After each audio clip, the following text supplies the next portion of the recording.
Bonjour, nous sommes la prédication de la croix.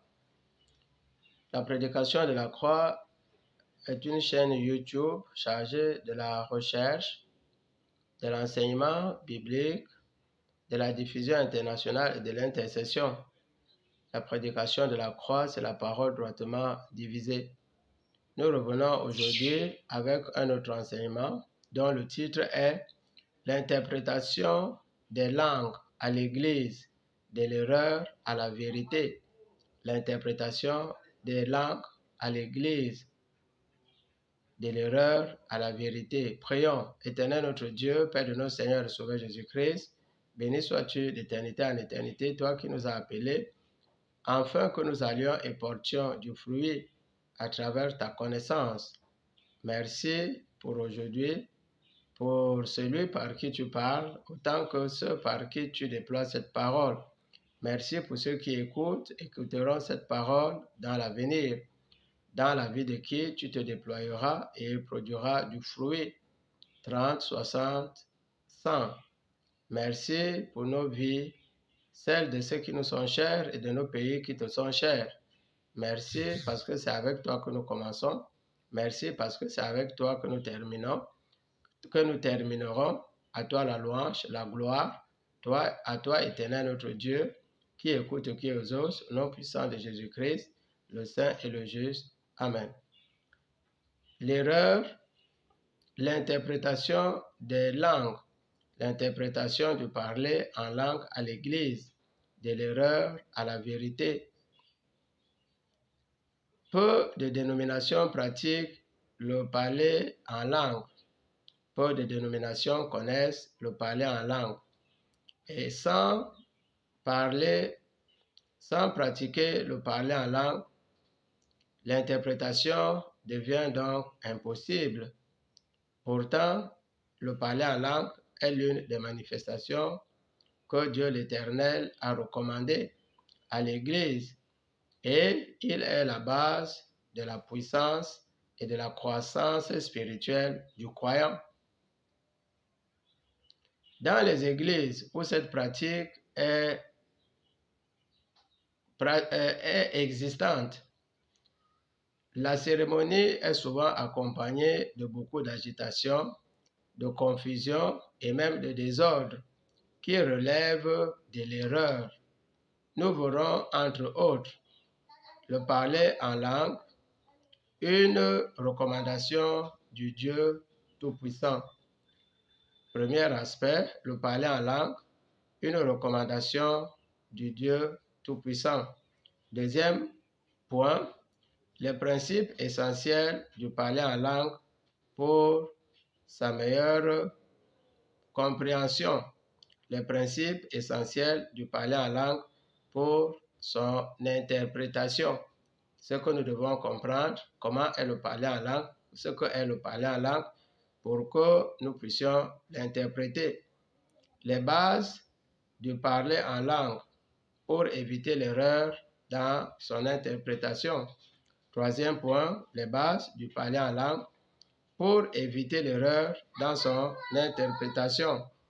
Quatrième et dernier point, l'erreur dans le parler et dans l'interprétation des langues à l'Église. Premier point, le parler en langue. Une recommandation de Dieu l'Éternel à l'Église. Plusieurs dénominations, nous l'avons dit plus haut, ne parlent pas en langue à l'Église, sous le prétexte que le parler en langue est dépassé. D'autres le critiquent même de plusieurs manières. Pourtant, elle a été vivement recommandée par Dieu l'Éternel. Dans l'Ancien Testament, il y a plusieurs occurrences qui parlent du parler en langue. Nous avons retenu Ésaïe 28 au verset 11. Ésaïe 28 au verset 11, il est écrit « C'est par des hommes aux lèvres balbutiantes et au langage barbare que l'Éternel parlera à ce peuple. » C'est par des hommes aux lèvres balbutiantes et au langage barbare que l'Éternel parlera à ce peuple. Dieu avait déjà fait une prophétie de parler en langue à partir du jour de la Pentecôte. Le Seigneur Jésus-Christ l'a réitéré en son époque, comme connaissant son importance. Alors, Marc 16, verset 17, il est écrit, « Voici les miracles qui accompagneront ceux qui auront cru en mon nom, ils chasseront les démons, ils parleront de nouvelles langues, ils parleront de nouvelles langues. » Le Seigneur Jésus-Christ considérait le parler en langue et son interprétation comme déjà le parler en langue comme un miracle, le miracle de la nouvelle naissance. L'apôtre Paul a reconnu l'avoir abondamment pratiqué. 1 Corinthiens 14, verset 18, il est écrit, c'est l'apôtre Paul qui le disait, « Je rends grâce à Dieu de ce que je parle en langue plus que vous tous. » Alors, c'est une invitation à nous tous ici de parler en langue, de faire du parler en langue une préoccupation personnelle. À l'époque des réseaux sociaux où tout le monde est occupé à écouter ce qu'on dit, ce qu'on raconte, aurons-nous le temps de parler suffisamment en langue? Et l'apôtre Paul l'a également recommandé. Alors, 1 Corinthiens 14, verset 5, il est écrit, « Je désire que vous parliez tous en langue. » 1 Corinthiens 14, verset 5, il est écrit, « Je désire que vous parliez tous en langue. » Quand l'apôtre Paul parlait de désirer, c'est pas que le parler en langue soit seulement réservé à tous, mais il voulait dire que comme tout le monde parle en langue, que nous le pratiquions avec abondance. Et il a été reconnu que sans l'exercice de Paul abondant dans le parler en langue, les épîtres qu'il a écrites ne lui auraient jamais été révélées. Donc Dieu a manifesté son amour et a recommandé le parler en langue comme étant la base de la puissance du christianisme, du croyant. Nous sommes reconnaissants à vous tous qui nous suivez, qui continuez à nous suivre. Nous sommes venus pour apporter un ensemble de vérités non présentées à l'Église. Nous vous aimons et voulons que vous continuiez à suivre ces enseignements, à les commenter, à les liker et à nous soutenir. Nous sommes très très reconnaissants pour vous et pour tout ce que Dieu fera dans nos vies. La deuxième partie de cet enseignement, la compréhension du parler en langue pour son interprétation authentique. Il faut comprendre le parler en langue pour qu'il soit authentiquement interprété. Premier A, le résultat du parler en langue est d'abord personnel. Le résultat du parler en langue est d'abord personnel. 1 Corinthiens 14, verset 4, il est écrit, « Celui qui parle en langue s'édifie lui-même. » Celui qui parle en langue s'édifie lui-même. 1 Corinthiens 14, verset 4. Alors, celui qui parle en langue s'édifie, il se construit, il se bâtit pour passer de enfant à colosse spirituel. Dieu voudrait que nous croissions. Petit 2, le résultat du parler en langue est aussi collectif. S'il est personnel, il est aussi collectif. Romains 8, au verset 26, il est écrit, « L'Esprit nous aide dans nos faiblesses, car nous ne savons pas ce qu'il nous convient de demander dans nos prières, mais l'Esprit lui intercède,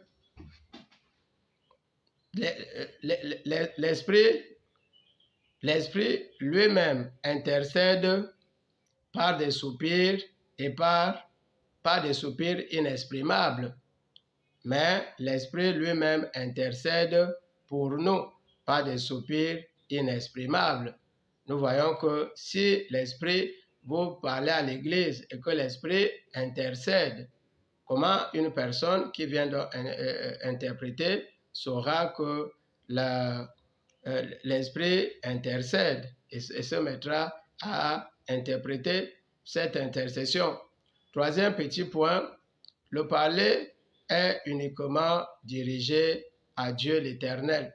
Celui qui parle d'abord à Dieu. 1 Corinthiens 14, verset 2. Il est écrit, en effet, celui qui parle en langue ne parle pas aux hommes, mais à Dieu, car personne ne le comprend. Personne ne comprend celui qui parle en langue. Alors, si personne ne comprend celui qui parle en langue, comment pouvons-nous voir quelqu'un venir de l'autre côté de la salle avec un micro et commencer à interpréter? Non, là, ce serait l'erreur. Personne ne le comprend. Donc, c'est en secret qu'il dit des mystères à Dieu. Troisième point, les bases de la compréhension du parler en langue pour éviter l'erreur dans son interprétation. Une interprétation authentique du parler en langue doit avoir des bases de compréhension. Alors, sur le petit point, on dit seul l'esprit de la personne qui parle en langue peut aussi interpréter. Dans le parler en langue, nous avons deux esprits en communion. L'esprit de Dieu, le créateur des cieux et de la terre, et l'esprit de son Fils, Jésus-Christ, en nous, qui communique. Seul l'esprit de la personne qui parle en langue peut aussi interpréter. 1 Corinthiens 14, au verset 12, il est écrit, c'est pourquoi celui qui parle en langue prie aussi pour avoir le don d'interprétation. C'est pourquoi celui qui parle en langue prie aussi pour avoir le don d'interprétation. Alors, souvent les gens, c'est celui qui prie qui doit avoir le don. Et nous devons relever que dans les églises, il y a des séminaires, comme sur nous, ici, à la prédication de la croix, des séminaires que nous organisons et organiserons sur la nouvelle naissance. Nous l'avons vu sur comment parler en langue. Les gens disent, est-ce qu'on apprend à parler en langue? Nous savons que le Seigneur Jésus-Christ avait enseigné à ses disciples les techniques de respiration qu'il devait appliquer le jour de la Pentecôte pour qu'ils reçoivent le Saint-Esprit. Donc, vous naissez de nouveau, et il y a un séminaire, vous apprenez à parler en langue. Il y a encore un autre séminaire, vous apprenez à faire l'interprétation des langues. Donc, Dieu voudrait que lorsque vous avez eu la volonté de naître de nouveau, que vous assistiez à tous ces cours pour votre croissance. Deuxième aspect, quelqu'un qui parle en langue doit aussi avoir le niveau spirituel pour interpréter. C'est une question de croissance spirituelle. Vous voyez 1 Corinthiens 14, verset 27, il est écrit, « En est-il qui parle en langue que deux ou trois au plus parlent et que quelqu'un interprète? En est-il deux ou trois qui parlent en langue et que quelqu'un interprète? » Alors, souvent, la lecture active de la parole de Dieu a voulu faire croire qu'il y a d'autres qui vont parler, il y a les uns qui vont parler, il y a un autre qui va venir interpréter. Non, parmi ceux qui parlent, il faut qu'il y ait un qui soit spirituellement élevé pour avoir la capacité d'interpréter. Nous savons que l'interprétation des langues, ce n'est pas la traduction où vous avez d'une langue deux paragraphes à une autre deux paragraphes. C'est un message de Dieu. Le parler en langue, c'est un message de l'Esprit de celui qui parle, à Dieu, le créateur de l'esprit. Et lorsque vous faites l'interprétation, c'est le message qui vient de Dieu au peuple qui est à côté. Alors, la portion que quelqu'un interprète est celle qui a jeté plusieurs dénominations dans l'erreur. Que quelqu'un interprète a été considéré comme que quelqu'un vienne interpréter. Non, ce n'est pas quelqu'un qui vient de l'extérieur pour venir interpréter. Paul souhaitait que nous soyons mieux équipés en dons spirituels pour avoir une bonne croissance spirituelle. Paul souhaitait que nous soyons mieux équipés en dons spirituels pour avoir une bonne croissance spirituelle. Alors, 1 Corinthiens 14, verset 12, il est écrit, de même, vous, puisque vous aspirez aux dons spirituels, vous, frères, puisque vous aspirez aux dons spirituels, que ce soit pour l'édification de l'Église, puisque vous aspirez aux dons spirituels. Vous voyez, à quelle Église sommes-nous? Aspirons-nous aux dons spirituels? Ce n'est souvent pas la préoccupation des hommes qui vont à l'Église. Vous voyez, on est toujours réduit à savoir qu'on a tel miracle, telle bénédiction. Mais Paul disait, de même vous, frères, puisque vous aspirez aux dons spirituels, que ce soit pour l'édification de l'Église, que vous cherchez à en posséder davantage. Paul avait fait de la croissance spirituelle de l'Église une priorité. C'est pour ça qu'il disait, je ne cesse de vous écrire les mêmes choses. Pour vous, cela est salutaire. Et Paul disait, je ne vous ai rien caché. Paul déconseillait de parler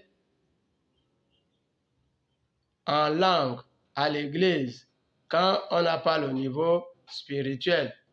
Paul déconseillait de parler en langue à l'Église quand on n'a pas le niveau spirituel pour interpréter. 1 Corinthiens 14, verset 12, il est écrit, « Et maintenant, frères, de quelle utilité vous serais-je si je venais à vous en parlant en langue? » Donc, nous ne sommes pas utiles aux gens quand nous leur parlons en langue. Le parler en langue, pour quelques-uns, est un signe de snobisme, de différence, de grande croissance. Paul nous encourage à croire pour croître spirituellement. Nous devons croire, nous devons faire des efforts, nous devons assister au séminaire. S'ils sont payants, nous devons les payer pour que nous croissions spirituellement. 1 Corinthiens 14, verset 13. 1 Corinthiens 14, verset 13, il est écrit, « C'est pourquoi celui qui parle en langue prie aussi d'avoir le don d'interpréter. Celui qui parle en langue, c'était un acquis. Il doit aussi croire pour avoir le don d'interpréter.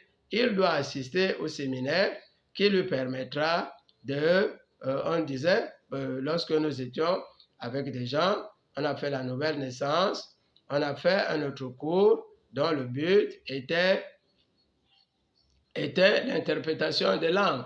Et ensuite, on nous dit parole de prophétie. Comment faire une prophétie?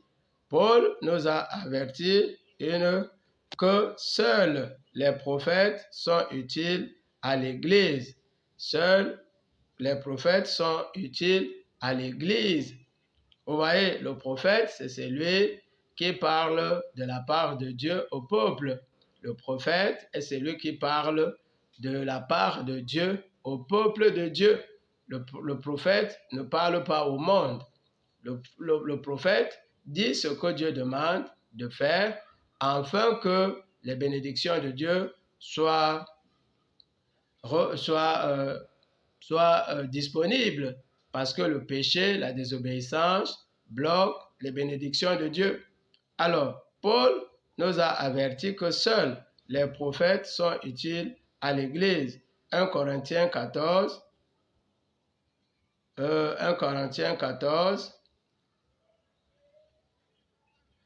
verset 5, il est écrit, à moins que, s'il vous plaît, 1 Corinthiens 14, celui qui prophétise est plus important que celui qui parle en langue. Donc, celui qui prophétise est plus grand que celui qui parle en langue. Lorsque vous prophétisez, vous parlez à un plus grand nombre. Oui, et puis Dieu nous a mis ensemble. Psaume 133 dit qu'il est doux et agréable pour les frères de demeurer ensemble. Oui, c'est là que Dieu envoie la vie, la bénédiction en abondance. Et dans les évangiles, la parole de Dieu veut que nous soyons ensemble pour notre croissance spirituelle, pour notre édification. Partout où 2 ou 3 sont réunis en mon nom, c'est le Seigneur Jésus qui disait, je suis au milieu d'eux. Donc, Dieu nous a donné le parler en langue et son interprétation pour sa croissance. Vous voyez, il dit, celui qui prophétise est plus important que celui qui parle en langue.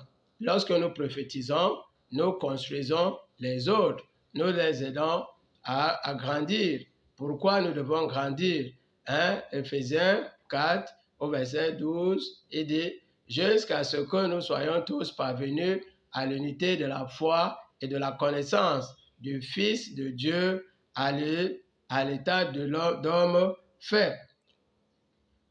Alors, dernière partie de notre causerie biblique, l'erreur dans le parler en langue et dans l'interprétation. L'erreur dans le parler et dans l'interprétation. Alors, lorsque les gens parlent en langue, c'est souvent une phrase qu'ils répètent sans cesse. Les gens ont un ensemble de syllabes qu'ils disent, et ils le disent, et ils le disent. Et souvent, les gens ne parlent pas en langue pendant 5 minutes ou 10 minutes.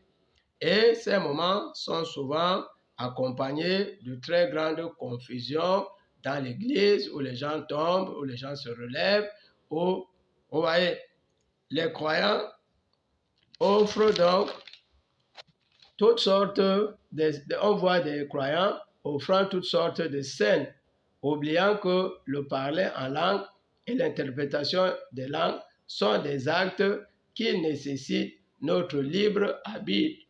Dieu ne possède personne. Dieu n'oblige personne. Nous parlons en langue quand nous voulons, dans la position où nous sommes, soit assis, soit couchés, soit en train de conduire une voiture, mais pas dans ce que nous voyons, où des gens tremblent, où les gens entrent en transe, où les gens tombent.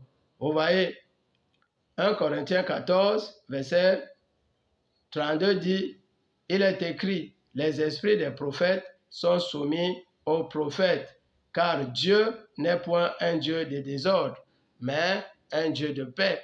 Les esprits des prophètes sont soumis aux prophètes. Il n'y a pas d'esprit de Dieu qui, pendant que nous parlons en langue, nous fait entrer en transe, nous fait tomber, nous fait rouler. Vous voyez, les gens roulent et on vient avec le micro et on se met à interpréter. Ça, c'est de l'erreur.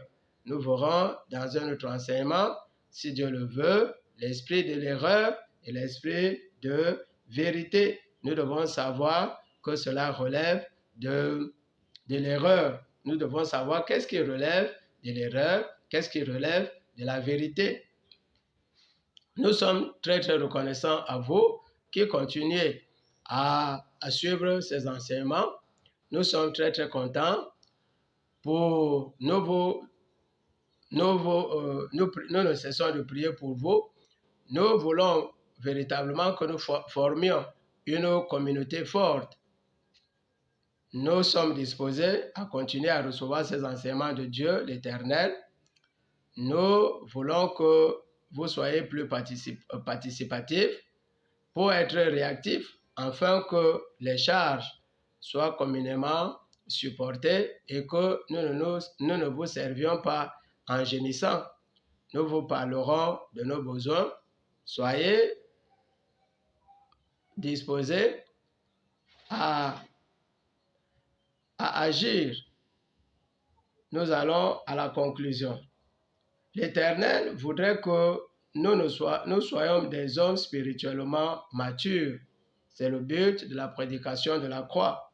L'Éternel voudrait que nous soyons des hommes matures spirituellement et non des bébés réduits au lait. Nous devons être 1 Corinthiens 12, verset 20. Il est écrit, frères, ne soyez pas des enfants sous le rapport du jugement. Lorsque nous voyons une scène chrétienne, la parole de Dieu dit que nous ne devons pas être des enfants sous le rapport du jugement. Est-ce que c'est de Dieu? Est-ce que ce n'est pas de Dieu? On dit, je ne sais pas. Nous ne sommes pas là pour verser dans la critique, mais nous voulons enseigner la parole de Dieu telle que Dieu voudrait. Sous le rapport du jugement, ne soyez pas des enfants, mais sous le rapport, mais pour la malice, soyez des enfants. Et à l'égard du jugement, soyez des hommes faits. Dieu voudrait que nous soyons des hommes faits sous le rapport du jugement. Est-ce que c'est la bonne nouvelle naissance? Est-ce que c'est le vrai parler en langue? Nous savons que le vrai parler en langue peut durer une journée, 1 heure, 1 minute. Mais c'est phrase plus phrase, syllabe plus syllabe. Ce n'est pas la même syllabe qui vient et qui revient. Prions. Éternel notre Dieu, Père de notre Seigneur et Sauveur Jésus-Christ, nous te sommes infiniment reconnaissants de ce que nous qui sommes les moindres, tu nous as choisis afin que nous portions cette vérité aux hommes et aux femmes dont les cœurs sont à toi et les noms inscrits dans ton livre de vie. Merci pour ceux qui portent cette parole, celui qui parle, celui qui derrière les machines, ceux qui derrière les machines travaillent, dont tu bénis abondamment les vies, autant que la vie de ceux qui les écoutent et les écouteront. Venez à moi, vous tous qui êtes fatigués et chargés, et je vous donnerai du repos. Merci de ce que c'est toi qui brises les chaînes des vies, des vies qui oppriment nos vies. Merci pour les mariages. Merci pour les délivrances accordées. Merci pour les emplois. Merci, Éternel notre Dieu, pour la guérison de toutes sortes de maladies, le diabète, l'hypertension, les blocages de toutes sortes. Merci, Éternel notre Dieu, parce que tu as agi véritablement dans la vie de ceux qui écoutent et qui écouteront, afin qu'à toi seul revienne la gloire. Dieu, Dieu, Dieu, à toi l'honneur, la puissance, la gloire. Toi qui écoutes et qui exauces, infiniment au-delà de tout ce que nous pensons et disons, au nom puissant de Jésus-Christ, le Saint et le Juste. Amen.